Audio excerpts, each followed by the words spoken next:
a miopia, como você disse, a miopia da velha imprensa. É velha imprensa.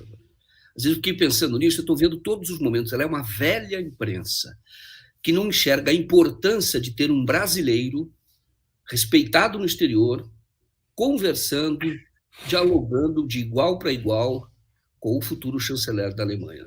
Então, esse é um dado.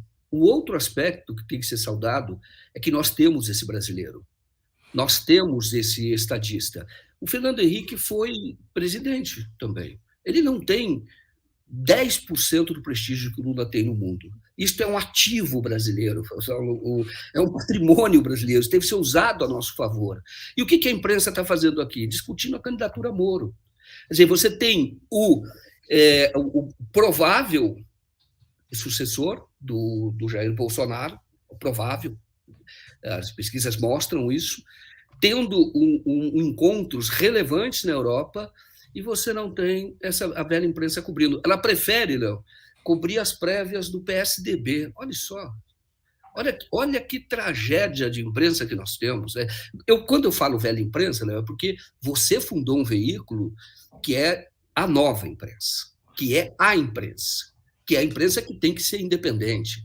Então, aqui, eu sou testemunha disso, o grau de liberdade que nós temos para poder fazer jornalismo, o que não existe nessa velha imprensa. Então, hoje é preciso derrotar a velha imprensa. Desculpe eu falar isso com todo carinho para os meus amigos que estão nas redações, todo carinho, e sei que vocês também muitas vezes se constrangem com essa política editorial, com essa, eu diria, a incapacidade daquelas pessoas que dirigem esses veículos de fazer o jornalismo, mas um jornalismo sério, um jornalismo decente. Mas hoje, veja bem o que a velha imprensa quer, ela está sempre contra os interesses do Brasil.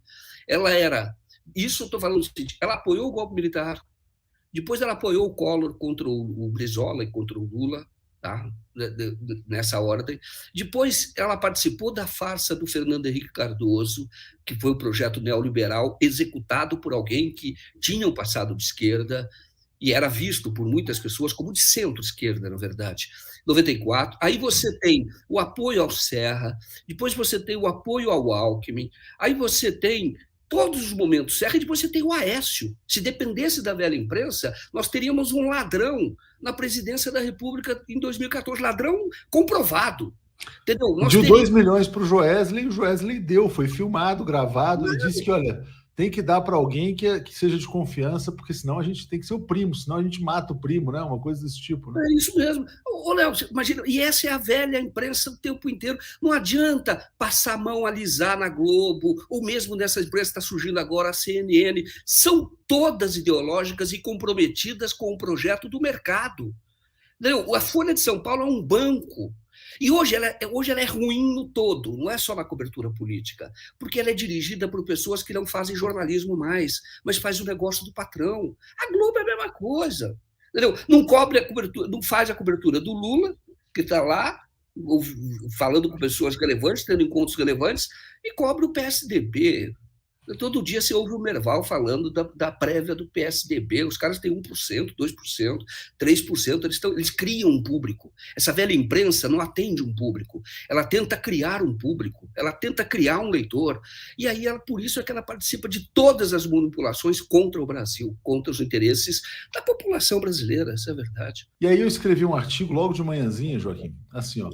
Mídia corporativa prova que não faz jornalismo profissional, ao omitir o encontro entre Lula e o futuro chanceler alemão. Qualquer lugar do mundo isso seria notícia, se a gente tivesse aqui uma imprensa séria, mas o Brasil tem uma imprensa bandida, uma imprensa criminosa, uma imprensa que trabalha contra os interesses do Brasil. Não precisa apoiar o Lula, não precisa apoiar o Olaf Scholz, mas é necessário noticiar que o ex-presidente Lula, que lidera as pesquisas, que tem 44% das intenções de voto, foi à Alemanha e se encontrou com o futuro chanceler alemão. Até porque, há poucas semanas atrás, o Jair Bolsonaro foi à reunião do G20 em Roma, na Itália, e foi notícia quando pisou no pé da Angela Merkel. A Angela Merkel virou para o Bolsonaro e falou: só podia ser você.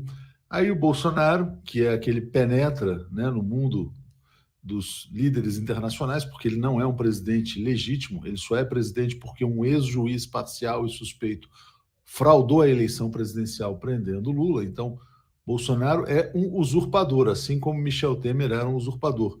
Bolsonaro fala, pelo menos ela sabe quem eu sou. Bom, todo mundo sabe que o Brasil é governado por um fascista, porque os fascistas, infelizmente, se tornam notórios, se tornam conhecidos.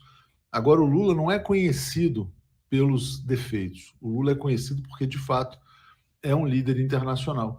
E a imprensa brasileira, que ela se apropria desse rótulo, né, jornalismo profissional.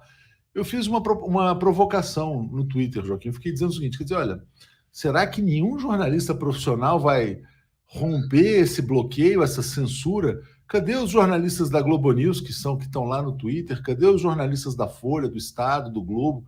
Ninguém, Joaquim, até agora apareceu para postar nada sobre essa foto. Sabe o que isso comprova? Que todos eles vivem numa gaiolinha dourada. Eles têm lá os seus salários, os seus empregos, mas eles não podem falar o que o patrão não deixa.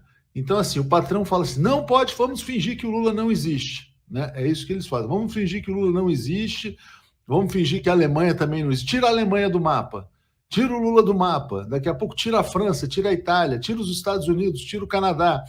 Vai ficar só o banananistão com o fascistão para eles noticiarem. Então, é triste, né, a vida do jornalista de cativeiro, viu? Exatamente. É triste, viu, Joaquim? É bela definição, jornalista de cativeiro. Você escreve sobre isso no seu livro, acho muito interessante isso, quem é que deu essa sugestão, né? Você vê da comunidade, né, do jornalista de cativeiro, acho perfeita a definição. Que em oposição ao jornalista livre. É o passarinho lá, que recebe alpiste, bastante alpiste, etc., mas está trancadinho numa gaiola, entendeu? Dali ele não pode voar, e não adianta. Desculpa, eu falo assim, às vezes muitos têm uma ilusão de que estão transformando o Brasil. Eu já tive essa ilusão, trabalhei lá uma parte da minha vida. Cara, você está fazendo o trabalho, você está fazendo o trabalho do mercado ideológico. E essa questão que você coloca, né, quando eles falam de jornalismo profissional, como se fosse... Nós somos jornalistas profissionais, mas ele não fica falando que eu sou jornalista profissional. Então, eu falo para você o seguinte, ele fala falando jornalista profissional, você sabe o que me lembra? Como se isso fosse algo que o diferencia, que fosse algo que torna uma categoria especial. Cara, jornalista especial existe tanto quanto existe pistoleiro profissional, matador de aluguel, existe o bandido profissional, existe tudo que é profissional. Então, essa conversa mole de que fala, não, e o jornalismo profissional é jornalismo, esses que falam com a boca cheia jornalismo profissional fazem o jornalismo ideológico, a favor da direita, sempre foi a favor da direita, que é a favor do neoliberalismo.